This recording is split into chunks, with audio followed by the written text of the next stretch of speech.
B और D के बीच में आता है सी, यानी कि बर्थ और डेथ के बीच में आती है चॉइस। बर्थ और डेथ के बीच में आप क्या करते हैं, ये कंप्लीटली आपकी चॉइस है। नमस्ते दोस्तों, मेरा नाम है आरजे कार्तिक। आपका स्वागत है मेरी नई सीरीज लर्निंग सीरीज सीखोगे नहीं तो जीतोगे कैसे में। आज मैं उस खिलाड़ी की बात करने जा रहा हूं जो 1991 में टीम इंडिया में पहली बार आया। उसके बाद उसे ड्रॉप कर दिया गया, 4 सालों का इंतजार करना पड़ा। 1996 में फिर से उसे मौका मिला। जब वो खेलने लगा तो इतना कमाल खेला कि उसके बाद उसने वापस पलट करके नहीं देखा। टीम इंडिया में जब कैप्टेंसी की दिक्कत आ गई, जब बहुत बड़ा फिक्सिंग स्कैंडल सामने आया, तो नए कप्तान की तलाश थी और इस खिलाड़ी को चुना गया। इसने 2003 में टीम इंडिया को वर्ल्ड कप के फाइनल में पहुंचा दिया। सब कुछ अच्छा चल रहा था, लेकिन एक कोच को लेकर के आया, उससे विवाद हुआ, खिलाड़ी को बाहर कर दिया गया। इतना महान खिलाड़ी जिसे फिर से रणजी खेलनी पड़ी, फर्स्ट क्लास क्रिकेट खेलना पड़ा, नए लड़कों के साथ में क्रिकेट खेला, शान से वापसी की टीम इंडिया में, शान से विदाई ली और आज वो भारतीय क्रिकेट कंट्रोल बोर्ड का प्रेसिडेंट है।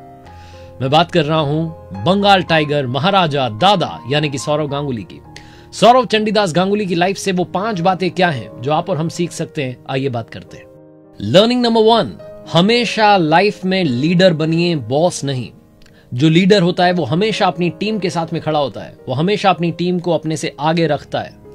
2001 की बात है, बॉर्डर गावस्कर ट्रॉफी जो कि हिंदुस्तान में खेली जा रही थी, कोलकाता में मैच था ईडन गार्डन्स में, जो कि दादा का अपना होम ग्राउंड है, जहां की कंडीशंस, जहां का पिच, जहां का मैदान, हर चीज से दादा वाकिफ थे। सिलेक्शन कमेटी की मीटिंग हो रही थी, दादा उस वक्त कप्तान थे और उस मीटिंग में दादा ने कहा कि मुझे खिलाड़ी चाहिए जिसका नाम हरभजन सिंह है। मैं उसकी ताकत को जानता हूं, मुझे वो खिलाड़ी अपनी टीम में चाहिए।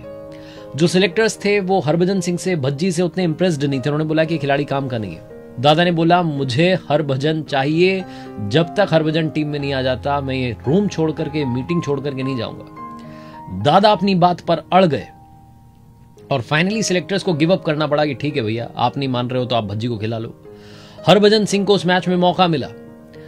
पहली पारी का जो 72वां ओवर था उसमें हरभजन सिंह ने रिकी पॉन्टिंग को आउट किया, एडम गिलक्रिस्ट को आउट किया, उसकी अगली गेंद पर शेन वॉर्न को आउट किया, हैट्रिक ली, लगातार 3 विकेट्स लिए। उस पारी में उन्होंने 7 विकेट्स लिए और उसके अगली पारी में 6 विकेट्स लिए, यानी कि मैच में 13 विकेट्स लिए, मैन ऑफ द मैच बने और उसके बाद में हरभजन सिंह स्टार बन गए। उस मैच से ही दादा ने बता दिया कि दादागिरी हमेशा के लिए चलने वाली है और दादागिरी का मतलब है अपनी टीम के लिए हमेशा खड़े रहना। लर्निंग नंबर 2, सीखने वाली सबसे बड़ी बात सौरव गांगुली से यह है कि लाइफ में कभी अपनी इंसल्ट को मत भूलिएगा। अगर आपकी कोई इंसल्ट करता है, आपका कोई अपमान करता है, उसे याद रखिए और टाइम आने पर, सही समय आने पर अपनी सक्सेस से, अपने काम से उसे जवाब दीजिए। सौरव गांगुली की यह तस्वीर आपको याद होगी जब नेटवेस्ट ट्रॉफी का फाइनल था लॉर्ड्स में, जो कि क्रिकेट का मक्का कहा जाता है। वहां सौरव गांगुली ने बालकनी में टी शर्ट उतार दी थी। टीम इंडिया मैच जीत चुकी थी, दादा जो है जश्न मना रहे थे। मैं जब गया था लॉर्ड्स के मैदान में घूमने के लिए, वहां जो गाइड थे उन्होंने मुझे कहा कि आप इस वक्त सौरव गांगुली बालकनी में खड़े हुए। तो मेरे लिए वो प्राउड मोमेंट था कि क्या बात है, उसी जगह पर खड़ा हूं जहां पर ये ऐतिहासिक पल आया था। इसके पीछे की कहानी है, टीम इंग्लैंड ने भारत का दौरा किया था, मुंबई में वानखेड़े स्टेडियम में मैच था, इंग्लैंड ने हमें हरा दिया था और जैसे ही इंडिया को हराया इंग्लैंड वालों ने, एंड्रयू फ्लिंटॉफ ने टी शर्ट उतारी थी और मैदान का चक्कर काटा था। उस घटना को सौरव गांगुली ने याद रखा और जब मौका मिला, जब टीम इंडिया ने इंग्लैंड को उनके ही घर में हराया, लॉर्ड्स में हराया, नेटवेस्ट ट्रॉफी में हराया, तो सौरव गांगुली ने टी शर्ट उतारी और बता दिया कि बॉस, टीम इंडिया यहां हमेशा हमेशा के लिए रहने आई है, धाक जमाने के लिए आई है। लॉर्ड्स का मैदान वो है, हालांकि काफी क्रिटिसाइज भी किया लोगों ने कि ये वो मैदान है जहां जेंटलमैन क्रिकेट जो है उसको और बढ़ावा दिया जाता है, सूटेड बूटेड लोग बैठते हैं।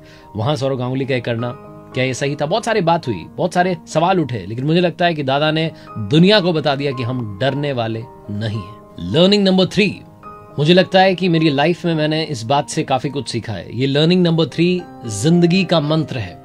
लाइफ में कम बैक करना, बाउंस बैक करना बहुत जरूरी है। सौरव गांगुली से सीखने वाली सबसे बड़ी बात है बाउंस बैक कीजिए, कम बैक कीजिए और कम बैक आपका इतना यादगार रहना चाहिए कि दुनिया याद रखे कि बॉस जब ये गिरा था, लेकिन उसके बाद जब उठा तो सीधा आसमान की उस उड़ान को इसने छुआ था। सौरव गांगुली जो भारतीय टीम के कप्तान बने, टीम इंडिया में एक नई एनर्जी लेकर के आए, नए नए खिलाड़ियों को मौका दिया। युवराज सिंह, मोहम्मद कैफ, वीरेंद्र सहवाग, हरभजन सिंह, जहीर खान, आशीष नेहरा, बहुत सारे नए खिलाड़ी लेकर के आए, एक नई टीम इंडिया बना दी। वो ग्रेग चैपल को लेकर के आए, कोच बनवाया।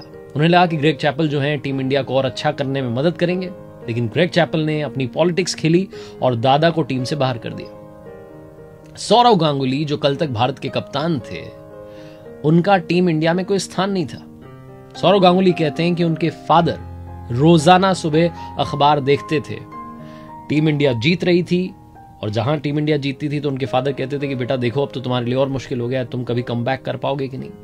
दादा ने कहा पापा मैं समझ सकता हूं कि आपका मेरे लिए कितना प्यार है, लेकिन इंडिया जीत रही है, जीतने दो, मेरे लिए भी कभी ना कभी जगह बनेगी, आप बस पॉजिटिव रहो। सौरव गांगुली ने रणजी मैचेस खेले, फर्स्ट क्लास क्रिकेट उन्हें खेलना पड़ा, इतने बड़े कप्तान को वापस से वो जीरो से शुरुआत करनी पड़ी।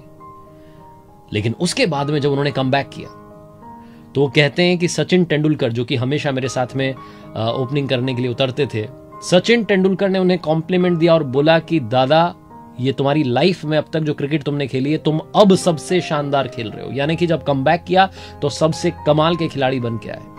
उसके बाद में उन्होंने शान से विदाई ली।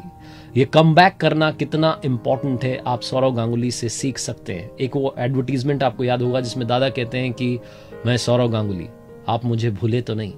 कितना इमोशनल मोमेंट था कि एक खिलाड़ी जो भारत का कप्तान रहा, उसे टीम से बाहर कर दिया गया, वापस आता है और दुनिया को दिखाता है कि मेरे अंदर ताकत है, मैं वापसी कर सकता हूं। अगर कभी आपको लाइफ नीचे गिरा दे, आपको लगे कि सब कुछ खत्म हो गया है, तो सौरव गांगुली की लाइफ की तरफ एक बार देखिएगा, आप समझ जाएंगे कि बाउंस बैक करना कितना इंपॉर्टेंट होता है। आज सौरव गांगुली बीसीसीआई के प्रेसिडेंट है। लर्निंग नंबर 4, हालात बदलने से पहले माहौल को बदलना होगा। सौरव गांगुली जब भारत के कप्तान बने तो ये वो दौर था जब फिक्सिंग के आरोप लगे हुए थे टीम के कुछ खिलाड़ियों पर। एक तरीके से लोगों के अंदर भी निराशा थी कि क्या टीम है, कुछ लोग पैसा लेके खेल रहे हैं, बहुत सारी बातें हो रही थी। इस सब के बीच में एक नया कप्तान चाहिए था। सौरव गांगुली को बड़ी जिम्मेदारी दी गई। सौरव गांगुली जब टीम के कैप्टन बने तो उन्हें लगा कि ये हालात जो है मुझे बदलने हैं, लेकिन उससे पहले माहौल को बदलना है। जो हमारी टीम इंडिया के खिलाड़ी थे वो बहुत ही सॉफ्ट नेचर के थे। सामने वाली टीम के खिलाड़ी स्लेजिंग करके चले जाते थे, सुना के चले जाते थे, वो अटैकिंग मोड में हमेशा खेलते थे, हम लोग हमेशा डिफेंसिव मोड में रहते थे। सौरव गांगुली ने अपनी टीम को सिखाया कि हमें डोमिनेट करना है, हम जीतें या हारें, खेलें किस तरीके से ये हमें डिसाइड करना है। तो हमारा खेल जो है हमेशा शानदार होना चाहिए। 1983 में जब टीम इंडिया ने वर्ल्ड कप जीता था, उसके बाद में हम कभी भी फाइनल तक नहीं पहुंचे थे। 2003 के वर्ल्ड कप के फाइनल में पहुंचना मुझे लगता है कि बहुत बड़ी बात थी। वो एक वर्ल्ड कप जीतने जैसा था, क्योंकि नई टीम, नया कप्तान, और ये सारे लोग जो हैं पहुंच जाते हैं ऑस्ट्रेलिया का सामना करने के लिए। हालांकि हम वो मैच नहीं जीत पाए, अगर वो जीत जाते तो इतिहास और शानदार हो जाता। लेकिन टीम इंडिया को वर्ल्ड कप के फाइनल तक पहुंचाने का क्रेडिट जो है वो सौरव गांगुली को जाता है। टीम इंडिया में एक नई एनर्जी, एक नई जान फूंकने का जो क्रेडिट है वो क्रेडिट जाता है सौरव गांगुली को। सौरव गांगुली के बारे में मोहम्मद कैफ कहते हैं कि दादा ने हमें जीतना सिखाया, दादा ने हमें जीतना सिखाया, और धोनी ने उस जीत को आगे बढ़ाते बढ़ाते वो महाजीत की तरफ कैसे जाना है वो हमें सिखाया, और आगे 2011 में वर्ल्ड कप जिताया। तो सबसे इंपॉर्टेंट बात है कि अगर आप हालात बदलना चाहते हैं तो सबसे पहले जो माहौल है उसको बदलना शुरू कीजिए। अगर आप अपनी लाइफ में कुछ बड़ा अचीव करना चाहते हैं तो जो प्रोसेस है उसको दुरुस्त कीजिए, ठीक कीजिए। और जाते आते लर्निंग नंबर 5, फेलियर हमेशा टीचर की तरह होता है, उससे सीखते चलिए। जो हार मिलती है उससे सीखते चलिए। सौरव गांगुली कहते हैं कि जब आप लीडर हैं तो आप जो कुछ भी कर रहे हैं, यंगस्टर्स आपकी तरफ देख रहे हैं। वो बोलते हैं कि जब मुझे ड्रॉप किया गया तो हर किसी की निगाह मेरी तरफ थी कि अब सौरव गांगुली क्या करेगा। सौरव गांगुली ने फिर से रणजी खेली, फिर से अपने आप को साबित किया, टीम इंडिया में जगह बनाई, और जब जगह बनाई तो शानदार खेले, और शानदार खेल के बता दिया बॉस कि मैं कहीं जाने वाला नहीं था, मैं इधर ही था। बस मेरी लाइफ में एक बोलते ना कि लो फेज आ गया था। सौरव गांगुली ने अपनी बुक में भी लिखा है कि फेलियर का आना भी जरूरी है, क्योंकि फेलियर जो होता है वो सबसे अच्छा टीचर होता है।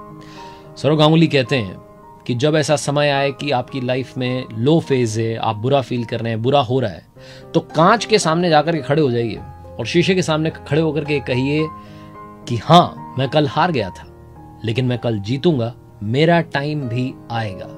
तो कहने का मतलब यह है कि हारोगे नहीं तो सीखोगे कैसे, और सीखोगे नहीं तो जीतोगे कैसे। स्टुअर्ट ब्रॉड तो आपको याद ही होंगे, जिनकी 6 गेंदों पर 6 छक्के लगाए थे युवराज सिंह ने T20 वर्ल्ड कप में।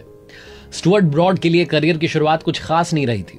वो करियर की शुरुआत में ही सौरव गांगुली को गेंद फेंक रहे थे। मैच हो रहा था इंग्लैंड में, England versus India. Sourav Ganguly, Sachin Tendulkar open कर रहे थे। स्टुअर्ट ब्रॉड ने जब बॉल फेंकी तो उसके बाद दादा को कुछ कह दिया और दादा भी पलट करके आया और उन्होंने भी कुछ कह दिया। तो जब ये वाकया हुआ उस वक्त सुनील गावस्कर साहब, हर्षा भोगले साहब जो है कमेंट्री कर रहे थे। सुनील गावस्कर साहब ने बोला कि शायद दादा ने जवाब देते हुए बोला है कि स्टुअर्ट, जब तुम अपनी नैपीज में थे मैं तब से क्रिकेट खेल रहा हूं। उसके बाद में जब अगला ओवर फेंकने के लिए स्टुअर्ट ब्रॉड आए तो जैसे उन्होंने बॉल फेंकी, उनके सर के ऊपर से सौरव गांगुली ने शानदार छक्का जड़ दिया। अपने लंबे लंबे छक्कों की वजह से दादा हमेशा मशहूर रहे। एक छोटा सा वाकया मुझे याद आता है, जब वो बंगाल क्रिकेट एसोसिएशन के प्रेसिडेंट थे तो रवि शास्त्री ने उनसे पूछा कि यहां पर कोई सौरव गांगुली स्टैंड क्यों नहीं बनवाया मैदान में, ईडन गार्डन्स में। तो सौरव गांगुली ने कहा कि रवि, ये पूरा ईडन गार्डन ही मेरा है, यहां एक अलग से स्टैंड बनाने की जरूरत नहीं है। अपने एटीट्यूड की वजह से, अपने कमबैक की वजह से, अपने क्रिकेट की वजह से, अपनी लीडरशिप की वजह से दादा हमेशा हमेशा के लिए, हम सब के लिए एक लर्निंग लेसन है जिनसे हमें काफी कुछ सीखना चाहिए और आगे बढ़ना चाहिए। आप देख रहे थे मेरी नई लर्निंग सीरीज सीखोगे नहीं तो जीतोगे कैसे। देखिए मेरे साथ हर सोमवार सुबह 9:30 बजे एक नई कहानी। और जाते आते वही कहूंगा जो हमेशा कहता हूं, कर दिखाओ कुछ ऐसा कि दुनिया करना चाहे आपके जैसा।